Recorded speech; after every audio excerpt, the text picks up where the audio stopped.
On October 14th, 1998, a man named Daniel Reed kissed his wife goodbye, got into his car, and disappeared.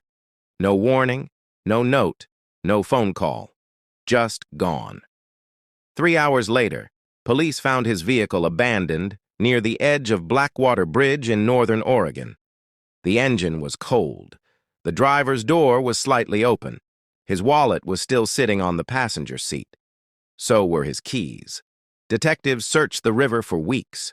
Volunteers covered miles of forest. Helicopters scanned the area from above. But Daniel Reed had vanished so completely that investigators began to believe there was only one explanation left. A man does not leave behind his car, his money, and his entire family unless something terrible has happened to him.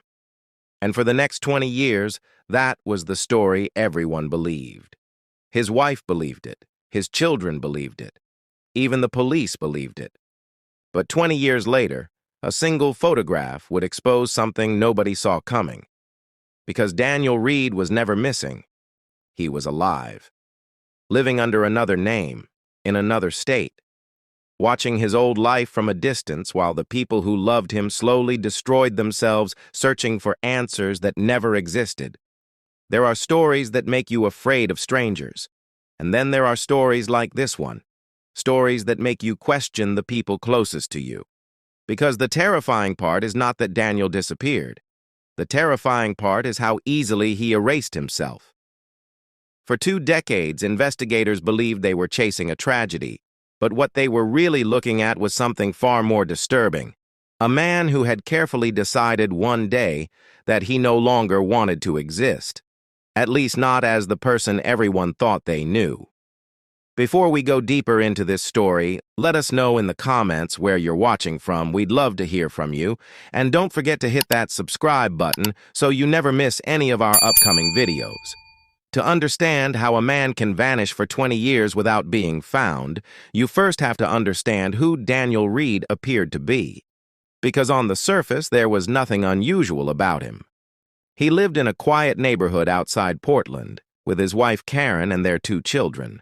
He coached Little League on weekends.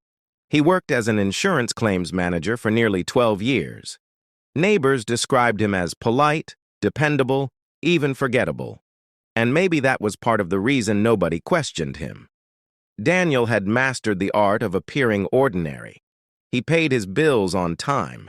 He waved at neighbors every morning. He attended church twice a month and never missed birthdays or anniversaries.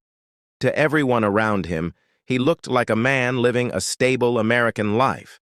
But years later, investigators would discover tiny cracks hidden beneath that image. Strange financial withdrawals, unexplained business trips, long periods where nobody could confirm exactly where he had been. At the time, none of it seemed important. But hindsight changes everything. Once people learned the truth, old memories suddenly felt different. Conversations that once sounded harmless began to feel loaded with meaning. One of Daniel's former co-workers later admitted there were moments when Daniel would stare blankly out of his office window for several minutes at a time, almost as if he were somewhere else entirely. Another claimed Daniel once joked about how easy it would be for someone to disappear if they truly wanted to. Everyone laughed when he said it. Nobody laughs at that comment anymore. By the summer of 1998, the pressure around Daniel's life had started growing quietly. His marriage was becoming strained. Karen believed he was emotionally distant, distracted, difficult to reach even when he was sitting right beside her. Financially, things were also beginning to tighten. Daniel had accumulated debts his family knew nothing about. Credit cards, private loans, money borrowed under false explanations. But even that was only part of the picture, because investigators would later uncover evidence suggesting Daniel had become obsessed with the idea of starting over, new identities, new locations, cases of missing persons who were later discovered alive under different names. He spent hours researching them late at night after his family went to sleep. And what makes this story deeply unsettling is that none of his searches looked criminal on their own. Individually, they meant nothing. Together, They painted the outline of a man quietly preparing to abandon his entire existence. Then came the night everything changed. October 14th started like any other day. Daniel left work shortly after 5 p.m. Surveillance footage captured him stopping at a gas station outside town at approximately 6:12 p.m. He bought a bottle of water, paid cash, and left. That would become the final confirmed sighting of Daniel Reed for nearly 20 years. Around 9 p.m., a truck driver passing Blackwater Bridge noticed an abandoned sedan parked near the railing overlooking the river. Police arrived shortly after. There were no signs of violence, no blood, no struggle. But there was something deeply unsettling about the scene. It looked staged, too clean, too deliberate. Detectives immediately suspected suicide. The river below the bridge was deep, violent, and known for strong currents. Search teams entered the water the following morning. They found nothing. Days passed, then weeks. Still nothing. No body, no evidence, no witnesses.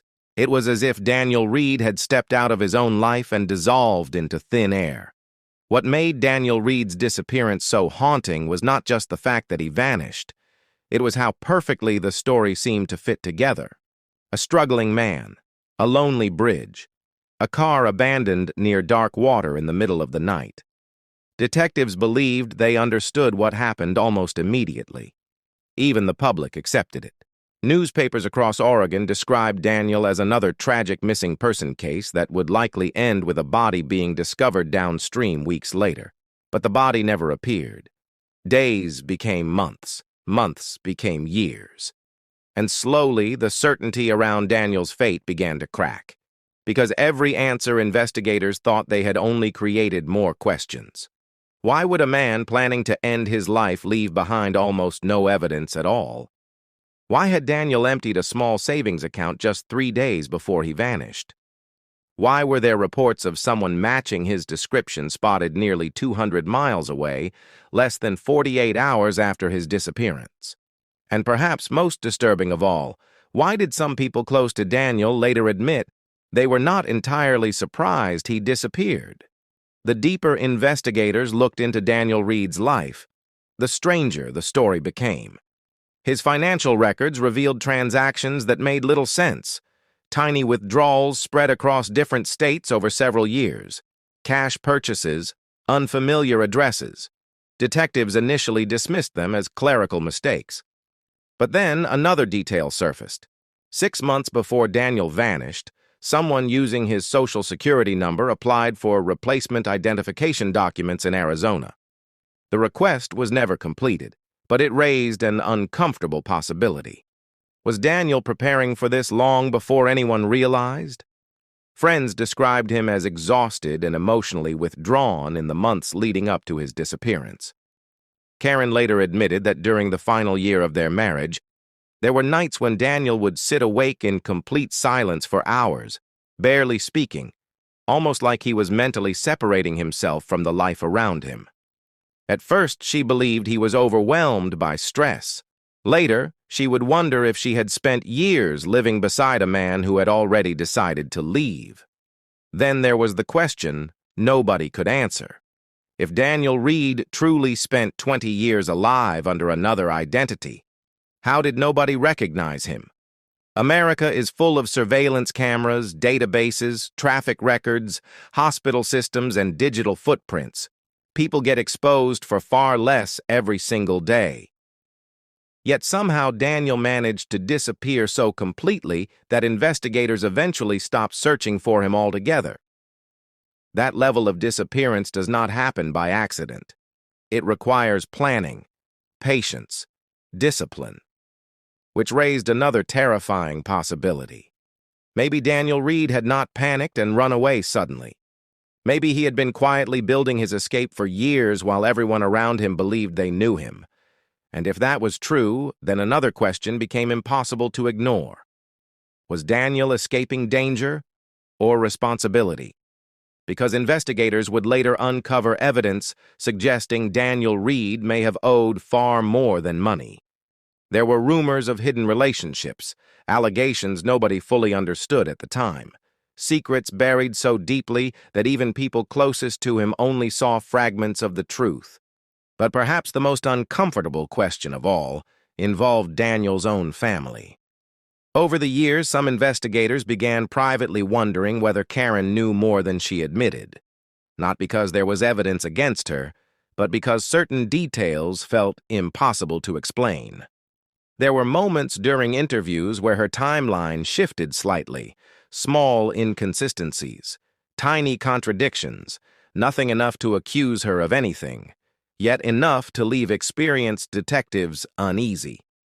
One retired investigator later claimed there were times when Karen sounded less like a grieving widow and more like someone protecting a secret she could never fully explain. Whether that suspicion was fair remains unclear. But once doubt enters a case like this, it changes everything. Suddenly, every photograph feels staged, every memory feels unreliable, every emotional interview begins to sound rehearsed. And while the public believed they were witnessing the story of a missing husband, investigators were beginning to suspect they were actually looking at something far more calculated. Because hidden inside thousands of pages of reports, witness statements, and financial documents was one detail so strange that detectives refused to discuss it publicly for years, and investigators would eventually uncover something even stranger. Before he became the center of one of the strangest missing person cases in Oregon history, Daniel Reed was the kind of man most people would never think twice about. He lived in a modest home just outside Portland with his wife Karen and their two children, Ethan and Lily. Every morning at exactly 7:15, Daniel backed his silver sedan out of the driveway, waved at neighbors, and drove the same route to work he had taken for nearly a decade. He worked as an insurance claims manager for a regional firm, a stable job that paid well enough to support his family comfortably. Co-workers described him as reliable, organized, and quiet. He was never the loudest man in the room, never the most charismatic. But people trusted him easily. He coached Ethan's Little League team on weekends, helped elderly neighbors carry groceries, and attended school events without complaint. From the outside, Daniel Reed looked like a man who had built the exact kind of ordinary American life millions of people spend years trying to achieve. Karen once described Daniel as steady, the kind of husband who remembered birthdays, paid bills on time, and always checked the locks before bed. Family photographs from the mid-1990s show camping trips, Christmas mornings, birthday cakes, and smiling children wrapped around their father's shoulders. In home videos, Daniel laughed easily. He played catch with Ethan in the backyard. He danced awkwardly with Lily in the kitchen while Karen recorded the moment on an old camcorder. Looking at those tapes years later, investigators struggled to reconcile the man in those recordings with the mystery that followed. Because whatever Daniel Reed eventually became, there had once been signs of someone real inside that life. And that is what made the case so emotionally disturbing. Nobody disappears from existence for 20 years unless something inside them breaks long before they leave. By 1997, subtle changes had started appearing around Daniel's life, changes so small most people ignored them at the time. Karen later admitted that Daniel had become emotionally distant during the final year before he vanished. He still went to work, still attended family dinners, still smiled when people expected him to smile. But something felt absent. Some nights, he barely spoke at all. Other nights, he stayed awake until sunrise, sitting alone in the living room with the television muted, staring into darkness while the rest of the family slept upstairs. Karen assumed he was overwhelmed by financial pressure. What she did not know was how severe those pressures had become. Daniel had accumulated significant personal debt hidden across multiple accounts. Credit cards under different names, loans borrowed from co-workers under false explanations, money disappearing faster than anyone could explain. Yet despite mounting pressure, Daniel refused help from family or friends. Pride kept him silent. Or maybe silence had become part of a larger plan already forming inside his mind. Then there were the strange disappearances. Small ones at first. Daniel occasionally vanished for entire weekends, claiming he needed space or had unexpected work conferences out of town. Karen rarely questioned him because she trusted him completely. But years later, investigators discovered that several of those trips never existed. The hotels he claimed to stay at had no records of him. Some conferences were entirely fictional. Even more unsettling, one witness later claimed Daniel had been spotted nearly 300 miles away during one of those unexplained absences using a different last name entirely. At the time, nobody connected the dots. Nobody imagined those missing weekends might have been rehearsals for something much bigger.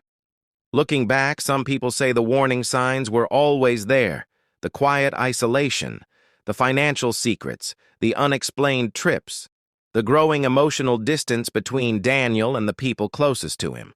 But the truth about deception is that it rarely announces itself loudly. Most of the time, it hides inside ordinary routines until the day everything finally collapses. As investigators reconstructed Daniel's final years, they began noticing a pattern that deeply unsettled them. Daniel seemed obsessed with the idea of escape. Co-workers remembered him making unusual comments about starting over in another state where nobody knows your name.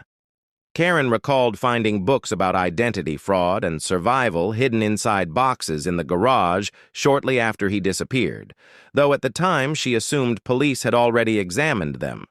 Computer records later revealed Daniel spent hours researching missing persons cases late at night, especially stories involving people who voluntarily disappeared and were later found alive years later under different identities.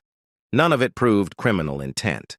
But together, the pieces painted the portrait of a man slowly disconnecting from his own existence while everyone around him continued believing the performance. And the deeper investigators looked into Daniel Reed's life, the more they realized his disappearance may not have started the night he vanished near Blackwater Bridge. It may have started years earlier while he was still sitting at the family dinner table, pretending everything was normal. October 14th, 1998, began like any other Wednesday in the Reed household. Daniel left for work shortly after sunrise, wearing the same jacket Karen had bought him the previous Christmas. Nothing about his behavior that morning appeared unusual. He kissed Karen goodbye, reminded Ethan about baseball practice, and promised Lily he would help her finish a school project later that evening. For years afterward, Karen would replay those final moments endlessly in her mind, searching for anything that felt different. A strange tone in his voice, a nervous expression, some hidden signal that he was about to disappear forever. But according to her, Daniel looked completely calm. If he was planning to abandon his family that day, he gave no visible sign of it. Co-workers later confirmed Daniel stayed at the office until nearly 5 p.m. Security footage captured him leaving the building carrying a leather briefcase investigators never recovered. At 6:12 p.m., surveillance cameras recorded him stopping at a gas station roughly 30 miles north of Portland. The footage became one of the most analyzed pieces of evidence in the entire investigation. Daniel appeared relaxed. He purchased bottled water and cigarettes using cash, exchanged a few casual words with the cashier, then drove away alone. That was the final confirmed sighting of Daniel Reed, before everything descended into confusion. Roughly 2 hours later, Karen received a voicemail from Daniel's cell phone. The message lasted only 11 seconds. Static crackled heavily in the background while Daniel spoke in a strangely flat tone. "I'm sorry," he said quietly. "Tell the kids I love them." Then the line disconnected. Investigators immediately focused on that call. Some believed it sounded like a suicide note. Others argued Daniel's voice seemed too controlled, almost rehearsed. Even stranger, cell phone tower data later suggested the call may not have originated near Blackwater Bridge at all. Around 9 p.m., a truck driver traveling through heavy rain spotted Daniel's silver sedan parked near the railing overlooking Blackwater River. The vehicle's headlights were off. The engine had gone cold.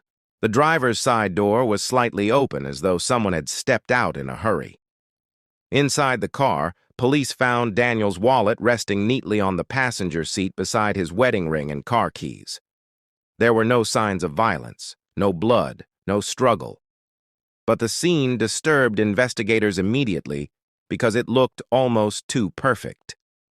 Detective Harold Bennett later admitted the car resembled the kind of scene someone imagines when they want people to think they're dead.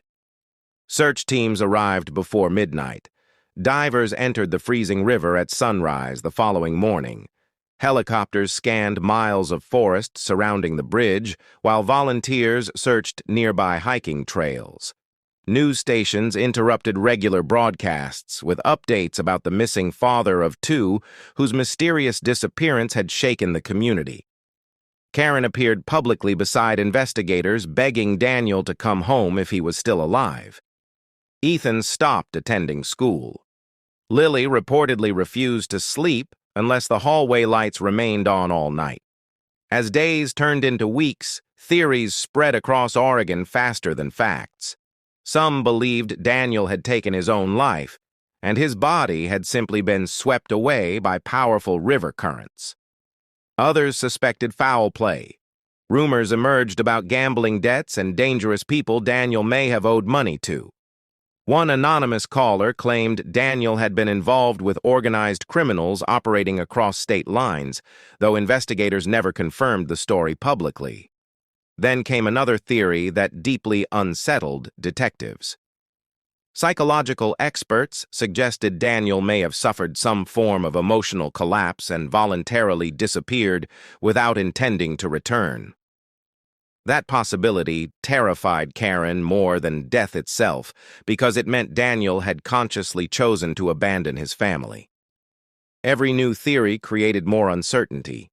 Every interview seemed to contradict the previous one. Witnesses reported seeing Daniel in different states after his disappearance, but none of the sightings could be verified conclusively. And then investigators uncovered a timeline gap no one could explain. Nearly 90 minutes of Daniel's movements between the gas station and Blackwater Bridge remained completely unaccounted for. No cameras, no witnesses, nothing. What happened during that missing hour and a half would confuse investigators for decades, because hidden somewhere inside that gap was the truth about how Daniel Reed erased himself from existence. But investigators missed one detail. For nearly 20 years, the disappearance of Daniel Reed remained one of those cases people occasionally remembered, but no longer believed would ever be solved. Detectives retired. Evidence boxes gathered dust inside storage rooms. Ethan grew into adulthood carrying the weight of a father who had vanished without explanation. Lily barely spoke about Daniel at all. Karen eventually stopped giving interviews because every conversation forced her to relive the same nightmare over and over again. By 2015, most investigators privately believed the truth had died somewhere beneath the waters of Blackwater River. But then, thousands of miles away from Oregon, something happened that reopened the entire case without warning. In the spring of 2018, a man named Thomas Calloway walked into a small emergency clinic outside Phoenix, Arizona, complaining of severe chest pain. He was in his late 50s, heavier than Daniel Reed had been, with thinning gray hair and wire-rimmed glasses. According to hospital staff, nothing about him stood out initially. He appeared nervous, but cooperative. He carried valid identification. He paid cash for treatment. But during intake, routine fingerprint scans connected to a federal identity database triggered an alert that immediately confused hospital administrators.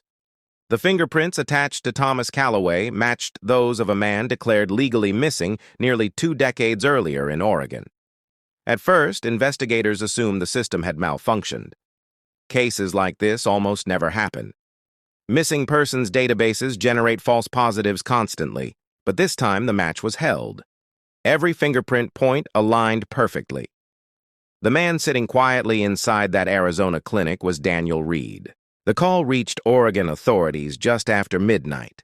Detectives who had spent years believing Daniel Reed was dead suddenly found themselves staring at a photograph of a man who appeared to have stepped out of another lifetime entirely. The man standing in front of investigators looked older, heavier, tired in a way photographs struggled to capture. Deep lines marked his face. His hair had turned gray, but the fingerprints matched perfectly. After 20 years, Daniel Reed had finally been found. The news shattered everyone connected to the case. Karen reportedly collapsed after investigators informed her Daniel was alive. Ethan refused to believe it at first and accused the police of making a cruel mistake. Lily locked herself inside her apartment for 2 days without answering calls from anyone. Because for 20 years, the Reed family had mourned a man they believed was dead. They attended memorial services. They rebuilt their lives around grief. And now investigators were telling them that Daniel had been alive the entire time, watching from somewhere in the shadows, while they suffered through questions he already knew the answers to. But the deeper authorities looked into Daniel's new life, the more disturbing the story became. For almost 2 decades, Daniel had lived under the identity of Thomas Calloway in a quiet suburb outside Phoenix. He rented a modest home, worked low-profile maintenance jobs, paid taxes, opened bank accounts. He even attended neighborhood barbecues and holiday gatherings with people who had absolutely no idea the man living beside them had once been the center of a nationally discussed missing persons investigation. Neighbors later described Thomas as quiet, polite, and deeply private, almost identical to how people once described Daniel Reed back in Oregon. Investigators uncovered records showing Daniel had spent years carefully constructing this second identity piece by piece: false paperwork, fraudulent documents, cash-only transactions. He avoided social media entirely, rarely allowed photographs to be taken. And perhaps most unsettling of all, authorities later discovered evidence suggesting Daniel occasionally monitored news coverage connected to his own disappearance. Internet searches, archived articles, public forums discussing theories about what happened to him. It appeared he had spent years secretly observing the pain and confusion his disappearance created while continuing his new life uninterrupted. Then, investigators uncovered another detail that changed the entire emotional weight of the case. Daniel Reed had not been living alone. Sometime around 2006, he entered a long-term relationship with a woman in Arizona who knew him only as Thomas Calloway. Together they built another life completely separate from the family he abandoned in Oregon. Different neighbors, different routines, different memories.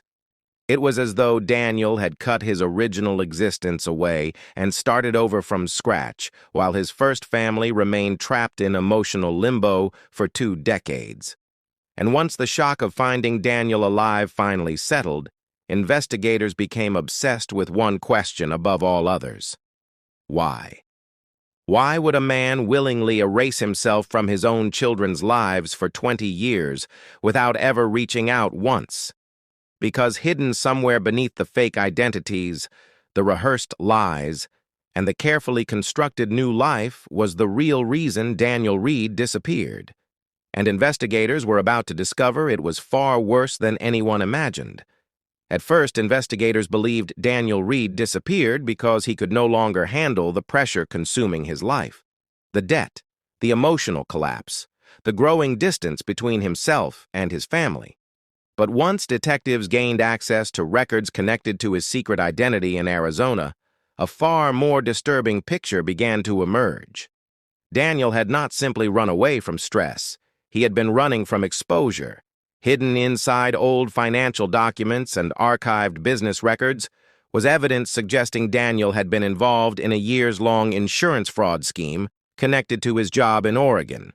Small amounts at first, manipulated claims, redirected payments, fake reimbursements carefully spread across multiple accounts so they would not attract immediate suspicion. According to investigators, Daniel likely believed he could quietly repay the missing money before anyone noticed. But over time, the fraud grew larger, riskier. harder to hide. By the final year before his disappearance, internal audits at his company had reportedly begun flagging irregularities tied directly to accounts Daniel managed. Detectives later concluded there was a strong possibility Daniel's new discovery was getting close. Suddenly, details surrounding his disappearance began looking far less emotional and far more calculated. The abandoned car, the wedding ring left behind, the carefully timed voicemail to Karen. It no longer resembled the actions of a desperate man suffering a breakdown. It looked like staging. A performance designed to convince investigators that Daniel Reed had died near Blackwater Bridge before anyone uncovered what he had done. By legally disappearing, Daniel avoided prosecution entirely while simultaneously escaping crushing financial consequences. And for years, the plan worked almost perfectly. Insurance investigators eventually closed internal inquiries connected to Daniel because authorities believed the primary suspect was dead. Karen spent years struggling financially after Daniel vanished, unaware that some of the debt consuming their family existed because of crimes he allegedly committed in secret.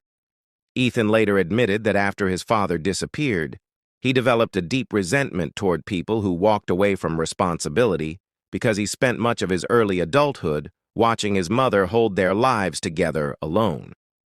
But what truly disturbed investigators was not the fraud itself. It was what Daniel chose to do afterward. Because once he reached Arizona and became Thomas Calloway, he did not live like a hunted man consumed by guilt. He built a completely new existence, new routines, new relationships, new memories. And according to people who knew him there, Daniel rarely showed visible signs of regret. One former co-worker in Phoenix later described him as strangely calm all the time, almost like someone who had already accepted losing his old life years earlier. Yet other evidence complicated that image entirely. Investigators discovered Daniel secretly kept a small box hidden inside his Arizona home containing old photographs of Karen, Ethan, and Lily. Birthday pictures, school portraits, family camping trips from the 1990s. Some of the photos showed signs of repeated handling as though Daniel looked at them often when nobody else was around. And that contradiction changed everything emotionally, because it suggested Daniel Reed may not have been a complete monster after all. It suggested he understood exactly what he destroyed and chose to live with it anyway. During questioning, Daniel initially refused to explain why he disappeared. Detectives described him as emotionally detached, answering questions with short, calculated responses while avoiding direct eye contact whenever Karen or his children were mentioned. But after several hours, investigators claimed Daniel finally admitted something that deeply unsettled everyone in the room. According to reports, Daniel quietly said, "After a while, it became easier to stay gone than come back."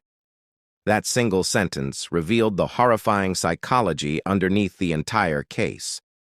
Daniel Reed had crossed a line so severe that returning home no longer felt possible to him. Every year he stayed hidden made the truth harder to face. Every birthday missed, every funeral, every Christmas. The guilt accumulated until his old identity became something he psychologically buried rather than reclaimed. And perhaps the darkest part of all was that Daniel may have convinced himself he was protecting his family by remaining dead in their minds instead of forcing them to confront the truth about who he really was. As shocking as the discovery of Daniel Reed was, investigators soon uncovered one final detail that changed the emotional meaning of the entire story all over again. During the search of Daniel's Arizona home, detectives recovered dozens of old newspaper clippings connected to his disappearance. Articles from Oregon newspapers, printed interviews with Karen, photographs of Ethan and Lily standing beside candlelight vigils held years after Daniel vanished. He had kept all of it carefully organized inside a locked storage box hidden beneath clothes in his bedroom closet. Some pages contained handwritten notes in the margins, dates circled in red ink, short sentences underlined repeatedly. It became painfully clear that Daniel had not emotionally abandoned his first family completely. He had been quietly following their lives from a distance for years, watching them grieve, watching them struggle, watching his children grow up through newspaper photographs and public records while remaining hidden behind another identity. But one discovery disturbed investigators more than anything else inside that box. Tucked between old family photographs was a memorial program dated November 1998, Daniel Reed's memorial service. The service held just weeks after authorities concluded he had likely died near Blackwater Bridge. At first, investigators assumed Daniel had simply obtained a copy afterward through public records. But witnesses later came forward with something deeply unsettling. Multiple people attending the memorial remembered seeing an unfamiliar man standing near the back of the church during the ceremony. Middle-aged, baseball cap pulled low over his face, quiet, alone. Nobody paid attention to him at the time because grief filled the room and emotions were overwhelming. But after Daniel was found alive in Arizona, one witness became convinced the stranger at the memorial had been Daniel himself. Authorities could never fully prove it, yet investigators privately believed there was a strong possibility Daniel Reed attended his own funeral service anonymously while his wife and children mourned him only a few feet away. And somehow, the story became even more emotionally complicated after that revelation. Because investigators also discovered Daniel had built another family in Arizona during the years he lived as Thomas Calloway. Neighbors described him as dependable and caring, the exact same words people once used to describe him in Oregon. The woman he lived with reportedly had no idea about his real identity until police arrived at their home in 2018. According to those close to her, she broke down completely after learning the man she trusted for years had spent decades hiding one of the biggest secrets imaginable. Suddenly, Daniel Reed no longer looked like a man escaping one life. He looked like someone endlessly recreating himself while leaving emotional destruction behind him everywhere he went. Two families, two identities, two completely different versions of reality built around the same person. And the most disturbing part was that both versions of Daniel may have been genuine in their own way. Even after his arrest, Daniel continued refusing to answer certain questions directly. Investigators asked him whether he ever planned to return home. He avoided the question. They asked whether he regretted abandoning Karen, Ethan, and Lily. Sometimes he said yes. Other times, he remained silent for so long that detectives eventually moved on. But according to one investigator present during the interviews, Daniel became visibly emotional only once during questioning. When detectives showed him a recent photograph of his children as adults, Ethan standing beside his wife and newborn son, Lily smiling during her college graduation, Daniel reportedly stared at the images quietly for several seconds before whispering, "They look happier without me." Whether that statement reflected guilt, self-pity, or emotional manipulation remains impossible to know. And maybe that uncertainty is what makes this story linger in people's minds long after it ends. For 20 years, one family believed they were grieving a tragedy, a husband lost, a father gone forever. But in the end, the real tragedy may have been realizing the man they loved never truly existed in the way they believed he did. Because Daniel Reed was not simply missing, he was performing, carefully shaping different versions of himself for different people until nobody, including perhaps Daniel himself, knew which identity was real anymore. And that raises a deeply uncomfortable question. How well do we truly know the people closest to us? Because sometimes the person sitting across the dinner table is not hiding a secret affair or hidden debt. Sometimes they are hiding an entirely different life, waiting quietly for the moment they decide to disappear. So what do you think really happened here? Was Daniel Reed a desperate man trapped beneath financial pressure and fear so overwhelming that disappearing felt like the only escape left to him? Or was he something far more calculated? A man capable of watching his own family suffer for 20 years while quietly building another life somewhere else under a different name. Because the deeper you look into this story, the harder it becomes to separate survival from selfishness. Some people believe Daniel eventually became a prisoner of his own lies, trapped inside an identity he could never escape from. Others believe he made his choice the moment he abandoned that car near Blackwater Bridge and spent the next 2 decades protecting himself while everyone else paid the emotional cost. And maybe the most disturbing part is that both things could be true at the same time. If someone you loved vanished tomorrow without warning, would you really know who they were? Would you know their secrets, their fears, the private thoughts they never say out loud? Or would you slowly discover that the version of them you trusted was only one piece of a much larger story hidden beneath the surface the entire time? Let us know your thoughts in the comments below.